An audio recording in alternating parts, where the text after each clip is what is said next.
আজ থেকে রাজধানীর বাংলাদেশ চীন মৈত্রী সম্মেলন কেন্দ্রে শুরু হয়েছে 3 দিনব্যাপী হজ ও উমরা ফেয়ার 2025। সকালে এর উদ্বোধন করেন ধর্ম বিষয়ক উপদেষ্টা আফম খালিদ হোসেন। এ সময় মধ্যস্বত্বভোগী মুক্ত হজ ব্যবস্থাপনা গড়ে তুলতে হজ এজেন্সির মালিকদের প্রতি আহ্বান জানান ধর্ম উপদেষ্টা। এবছর হজ মেলায় অংশ নিচ্ছে 154টি এজেন্সি। রিপোর্ট আরিফিন মাসুদের। হজ ও উমরা ফেয়ার 2025 রাজধানীর বাংলাদেশ চীন মৈত্রী সম্মেলন কেন্দ্রে বৃহস্পতিবার থেকে শুরু হওয়া 3 দিনব্যাপী এবারের হজ ও উমরা ফেয়ার উদ্বোধন করেন ধর্ম বিষয়ক মন্ত্রণালয়ের উপদেষ্টা ডক্টর আফম খালিদ হোসেন। উদ্বোধন অনুষ্ঠানে ধর্ম মন্ত্রণালয়ের উপদেষ্টা ভোগান্তিবিহীন হজ ব্যবস্থাপনা নিশ্চিত করতে মধ্যস্বত্বভোগীদের অত্যাচার থেকে হজ ব্যবস্থাকে মুক্ত রাখতে এজেন্সি মালিকদের প্রতি আহ্বান জানান ধর্ম উপদেষ্টা। এ সময় তিনি জানান, হজ যাত্রায় বিমান ভাড়া নিয়েও কাজ শুরু করেছে ধর্ম মন্ত্রণালয়।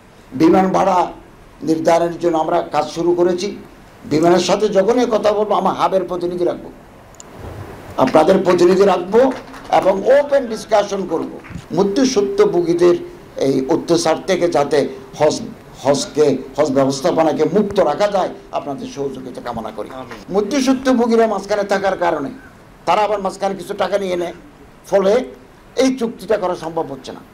অতএব আসুন আমরা পারস্পরিক সহযোগিতা করি। আপনাদের সহযোগিতা পেলে, আন্তরিকতা পেলে আমরা 26 সালের হজ 25 সালের চাইতে আরো বেস্ট করতে পারব। সৌদি ক্যাটারিং ব্যবস্থার পরিবর্তে নিজস্ব ক্যাটারিং ব্যবস্থা প্রবর্তন সহ সৌদি আরবে হাজিদের নানা সমস্যার বিষয়ে এম্বাসির মাধ্যমে সৌদি সরকারের সঙ্গে যোগাযোগ রাখছে ধর্ম মন্ত্রণালয়। সৌদি মিনিস্টারকে চিঠি লিখেছি দুপুরে,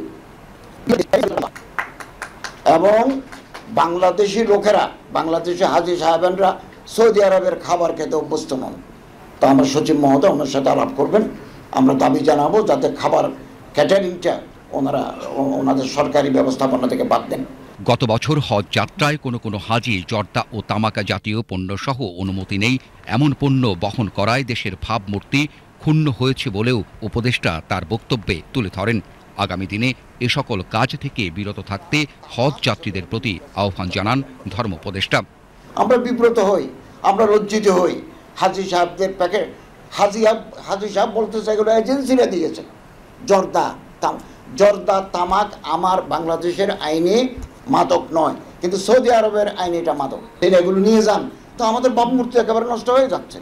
অসুস্থ ব্যক্তি বা শারীরিকভাবে অক্ষম ব্যক্তিদের হজে না পাঠাতে এজেন্সি মালিকদের প্রতিও আহ্বান জানান ধর্ম উপদেষ্টা।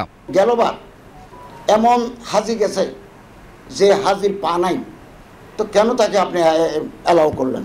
জামাইরও পা নাই, বউরও পা নাই, তো ওমরা কিভাবে করবে? আরেকজনের পায়ের নিচে সিরোসিস, উঠতে পারে না, দাঁড়াতে পারে না, এজেন্সি এই লোকেরা ওরা ফেলে চলে গেছে। আমরা এবার খুব কঠোর হচ্ছি। সিভিল সার্জনের মাধ্যমে হাবের সাথে পরামর্শক্রমে ফিজিক্যাল ফিটনেস না থাকলে আমরা তাদেরকে নেব না। অনুষ্ঠানে ধর্ম বিষয়ক মন্ত্রণালয়ের সচিব AKM আফতাব হোসেন প্রামাণিক, হাবের সভাপতি সৈয়দ গোলাম সরওয়ার, মহাসচিব ফরিদ আহমেদ মজুমদার ও সিনিয়র সহসভাপতি শামীম সাইদি সহ অন্যান্য বিশিষ্ট ব্যক্তিবর্গ বক্তব্য রাখেন। হাজিদের জন্য বিভিন্ন সুবিধা ও অফার নিয়ে এবার একই ছাদের নিচে হজ মেলায় একত্রিত হয়েছে 154টি হজ এজেন্সি।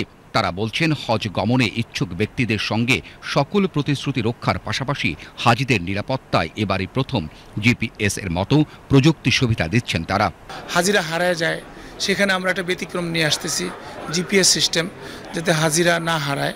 হাজিদের হাতে কোমরে বেল্টে থাকবে একটা সিম থাকবে, আমরা হাজিদেরকে মনিটরিং করার জন্য।